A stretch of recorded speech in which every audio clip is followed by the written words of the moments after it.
The best thing that's happened since Joe Biden has been put in office is that political TikTok has finally freaking died.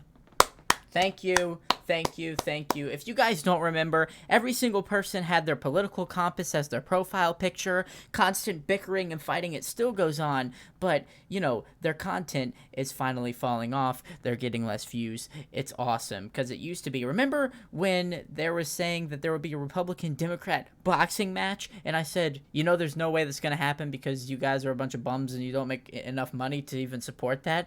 Well, I was right. And all of these political TikTokers have fallen off. They're not getting any views anymore. And I'm so happy that all of this has happened because, honestly, when things get political, they just turn nasty because people don't know how to have a civil conversation anymore because of, whatever you want to call it. But I just call it society very vaguely and dark. Society.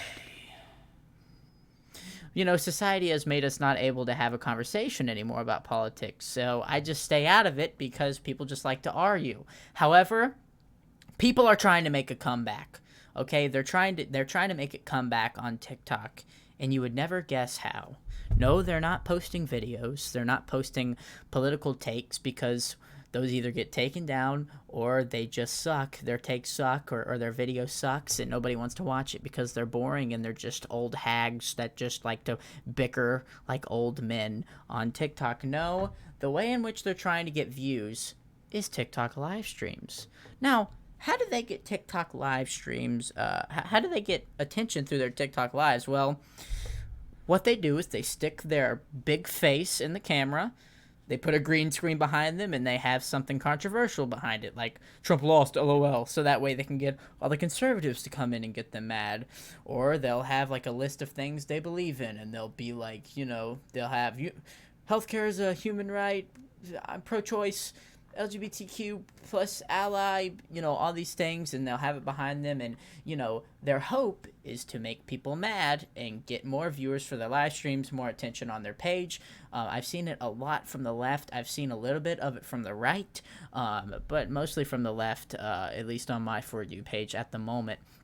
Now, but I don't really understand the point of people doing this because it's not really going to get you any followers because it's only getting pushed to people's For You pages that are going to disagree with you. If you tune into any of these lives, it's just them arguing. They're just arguing with these people in the chat and going like, well, I disagree with you because, and then they have some kind of logic that they try to, they try to argue with the chat. And it's very hard to argue with the chat, especially when there's so many people because, granted, they get a lot of people to tune into these live streams. However, it's just people calling them bigots, and this just proves my point that these people, these political TikTokers, the people that have nothing else to do in their life other than be involved in politics, are just sad individuals overall. They have nothing else to do. They aren't loved by anybody, so they just go for something else that makes them feel a strong emotion, and that's the emotion of hate. So they just go on TikTok and they're just like, oh, let me see who I can tick off today on TikTok Live. And then they proceed to go on and argue with their phone for 3 hours. It's pretty sad. It doesn't really get you any attention. Hopefully this dies off just like the rest of political TikTok. But I think if you find yourself doing this, maybe you should rethink, your life a little bit. If you live your whole life just to make people mad, then what's the point? You're not gonna change anybody's opinion by acting like a jerk on a TikTok live. I would understand maybe having civil discourse, explaining things logically, but most of the people who do these live streams just sit there and be like, "Oh my gosh, look at all these idiot Trumpies in the chat," or if they're Trump supporters, they'll be like, "Oh, look at all these snowflakes in the chat."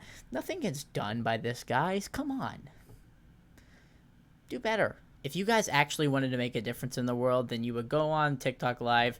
You would, have people on, talk to you one-on-one. You can invite people on TikTok Live. That's an option now. And you would be like, oh, well, here's why I think this. Here's why I think healthcare is human right. Then you let the other person respond. And you don't just yell at people and call them idiots with takes behind you that, you saw and got off TikTok. Because most of these people, it seems like political TikTok, the liberal side has a hive mind and they all think alike, and the conservative side is hive mind and they all think alike, and they're just all brain dead.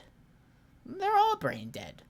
and all, they just live to make each other mad. They're so involved with each other. They really need to get a room in a hotel, because I just think they're just so into each other. It's ridiculous. If you live your life in order to make other people mad, then that's not a life worth living. If you're just trying to make people mad on a TikTok live and trying to get views that way, rest assured you will gain nothing other than hatred. And eventually that's going to take a toll on your mental health. Trust me, I know. Anyways, this was my short little rant about people that have been doing this on TikTok. It's just ridiculous. I've seen it pop up on my For You page so often, and I just had to say something, because it's ridiculous how all these people, they think that they're doing something. They think that they're actually, making a difference. They're not doing anything other than pushing people further right or further left. And that's what political TikTok doesn't realize, is that they just end up pushing the other side away. Conservatives and liberals, they do it to each other, and it's pretty idiotic. So, maybe if any of you guys are watching this with your TikTok live streams, maybe try something like, I don't know, maybe try having a conversation that isn't brain dead with actual human beings, instead of trying to just talk down on people from your TikTok chat because you figured out the TikTok algorithm, boosts hatred. I don't know. Maybe just a thought. Thank you guys for watching, as always. Make sure you subscribe. I appreciate all you guys subscribing. Become a member if you'd want to. Hit that join button. I'll shout you out at the end of the video if you do. It's $5 a month. And leave a comment on what your take on this is. And I'll see you guys in a bit. Thank you for watching, and goodbye.